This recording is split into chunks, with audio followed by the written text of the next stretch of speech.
We had advanced only a few yards when a murderous fire was opened on us, and with the exception of a sergeant, a private and myself, all were wiped out. Stuart Scott.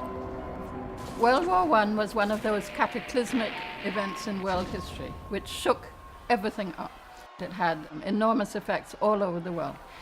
Millions of young men on both sides of the conflict actually welcomed the war as a way of proving their manhood, proving that they were, in fact, fully fledged masculine men who could take on the glories and the dangers and the dramas of war.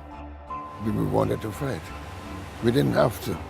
They never conscripted a single Trinidadian. They were all volunteers, everyone, 3,000 of them.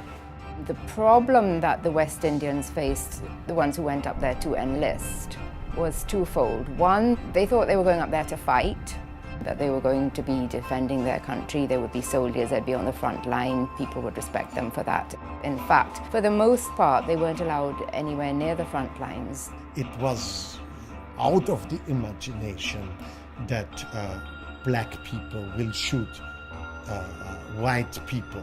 So this was one of the decisions was the struggle between the colonial and the war office. Should we use black people against white people? There was discrimination on the fighting front. White soldiers did not want to fight alongside black soldiers, one. And so the blacks found themselves placed to do much of the menial work, and this was something that they had not bargained for and something they were not prepared to accept.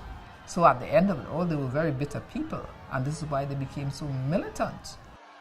So it's a whole generation of young West Indians who went and fought for the empire, but were totally disillusioned by what empire meant. It was quite an awakening for them. So when they came back to the Caribbean, I mean, that's where the thunder started.